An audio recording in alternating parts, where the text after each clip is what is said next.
जय श्री कृष्णा। आप सभी को जया एकादशी की बहुत बहुत शुभकामनाएं। तो आज इस वीडियो में हम आपको बताएंगे कि साल 2025 में माघ शुक्ल एकादशी यानी कि जया एकादशी कब पड़ रही है, इसकी तिथि या शुभ मुहूर्त के बारे में, और इसके अलावा हम आपको इसका महत्व, पारण का समय, इसका पंचांग, द्वादशी समाप्त होने का समय व पूजा विधि भी बताएंगे।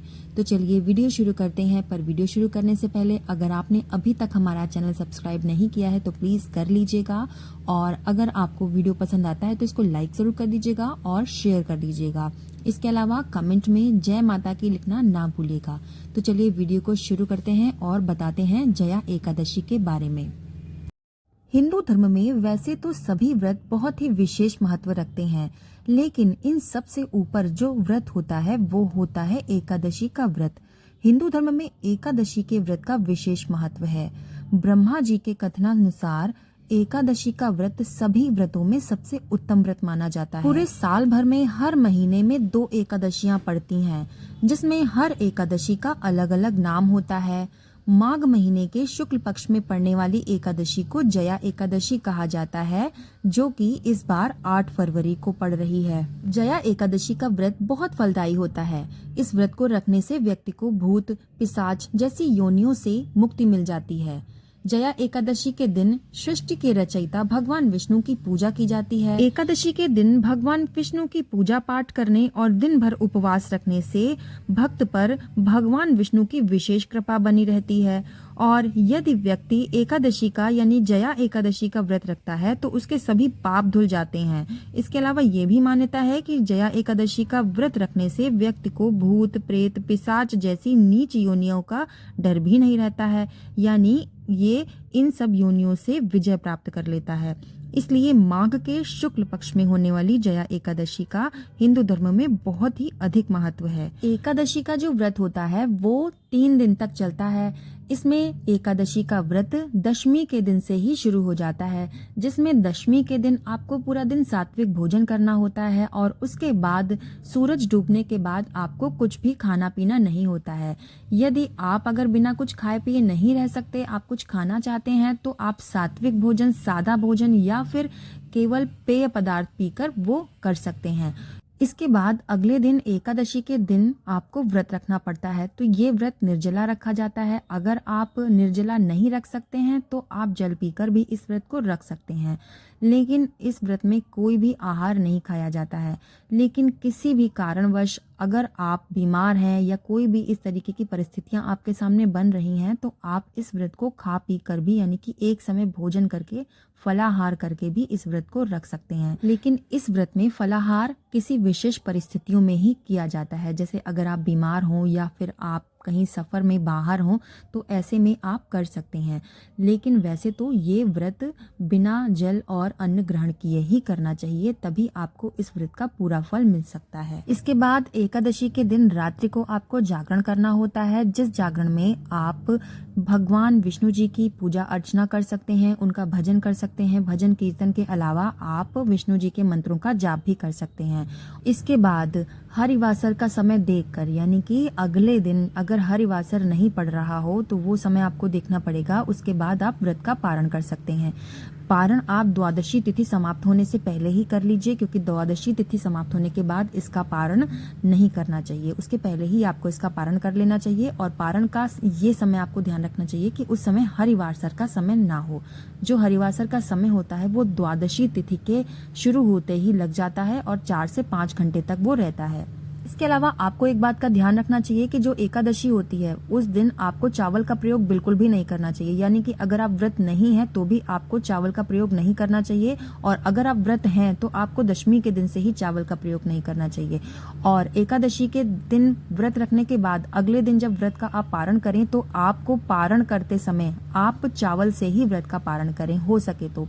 और हो सके तो आप चावल का भगवान विष्णु को भोग लगाएं और उसी भोग से आप व्रत का पारण कर सकते हैं। और अगर ऐसा संभव ना हो तो आप तुलसी दल से व्रत का पारण कर लीजिए, और उसके बाद कभी भी आप यानी कि द्वादशी समाप्त होने से पहले एक बार चावल जरूर खा लीजिए। तो आइए अब जान लेते हैं साल 2025 में जया एकादशी का व्रत कब पड़ेगा। तो साल 2025 में माघ शुक्ल एकादशी की तिथि की शुरुआत हो रही है 7 फरवरी शुक्रवार को शाम को 9:26 से और इसका समापन होगा 8 फरवरी दिन शनिवार को शाम को 8:15 पर।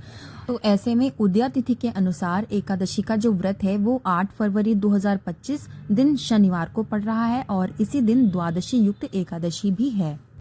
8 फरवरी को पूजा का शुभ मुहूर्त रहेगा सुबह 8:28 से लेकर 9:50 पर। इसके अलावा आप अभिजीत मुहूर्त में भी पूजा पाठ आदि कर सकते हैं। अभिजीत मुहूर्त का भी समय हम आपको आगे बताएंगे। इससे पहले जान लेते हैं पारण का समय। तो पारण होगा अगले दिन 9 फरवरी दिन रविवार को सुबह 7:04 से लेकर सुबह 9:17 तक। तो व्रत का पारण करने से पहले आपको सबसे पहले भगवान विष्णु जी की पूजा अर्चना कर लेनी चाहिए और एक ब्राह्मण को आप चाहें तो घर में बुलाकर भोजन करा सकते हैं या फिर आप उनके लिए दान भी दे सकते हैं। आइए अब जान लेते हैं 8 फरवरी दिन शनिवार के कुछ शुभ मुहूर्त के बारे में। तो इस दिन सूर्योदय हो रहा है सुबह 7:07 पर और सूर्यास्त होगा शाम को 6:14 पर। ब्रह्म मुहूर्त का समय सुबह 5:30 से लेकर सुबह 6:18 तक रहेगा। अभिजीत मुहूर्त में भी आप पूजा पाठ आदि कर सकते हैं। तो अभिजीत मुहूर्त का समय रहेगा दोपहर को 12:18 से लेकर 1:03 तक। अमृत काल का समय रात को 9:30 से लेकर 11:03 तक रहेगा और राहु काल जो कि एक अशुभ समय होता है वो होगा 9:54 से 11:17 तक, यानी कि सुबह का समय। द्वादशी तिथि की शुरुआत होगी 8 फरवरी शनिवार को शाम 8:16 से और इसकी समाप्ति होगी 9 फरवरी रविवार को शाम को 7:25 तक। एकादशी की पूजा करने के लिए सबसे पहले इस दिन आपको ब्रह्म मुहूर्त में उठकर स्नान आदि से निवृत्त हो जाना चाहिए। इसके बाद आपको स्वच्छ और साफ वस्त्र धारण करने चाहिए और विष्णु भगवान का ध्यान करना चाहिए। इसके बाद व्रत का संकल्प लें। व्रत के संकल्प लेने के बाद घर में आपके जो भी मंदिर हो या फिर अलग से एक चौकी पर लाल कपड़ा आपको बिछाना चाहिए और फिर उस पर विष्णु जी की प्रतिमा या फिर मूर्ति को स्थापित कर लीजिए। एक लोटे में गंगा जल लीजिए, उसमें तिल, रोली और अक्षत मिला दीजिए। गंगा जल नहीं है तो आप शुद्ध जल में थोड़ी सी बूंदें गंगा जल की मिला सकते हैं। अब आप लोटे से जल की कुछ बूंदें लेकर चारों ओर आप इसमें छिड़क दीजिए और चारों ओर के वातावरण को स्वच्छ कर दीजिए और इसी लोटे से आप घट स्थापना कर दीजिए। अब विष्णु जी को धूप, दीपक और पुष्प आदि अर्पित करें।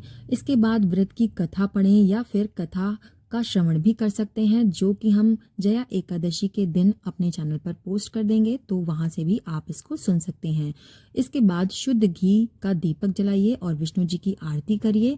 इसके बाद आप श्री हरि विष्णु जी को तुलसी दल और तिल का भोग लगाइए। इस दिन तिल का भोग आप अवश्य ही लगाइए क्योंकि तिल का बहुत ही विशेष महत्व है जया एकादशी में। इस दिन आपको इस बात का ध्यान रखना चाहिए कि एकादशी के दिन तुलसी पत्र नहीं तोड़ा जाता है, तो आप एक दिन पहले तुलसी पत्र को तोड़ सकते हैं। रविवार के भी दिन तुलसी पत्र नहीं तोड़ा जाता है, तो यदि आपको एक दिन पहले रविवार पड़ रहा है तो आप तुलसी पत्र एक दिन पहले यानी कि शनिवार के दिन तोड़ दीजिए।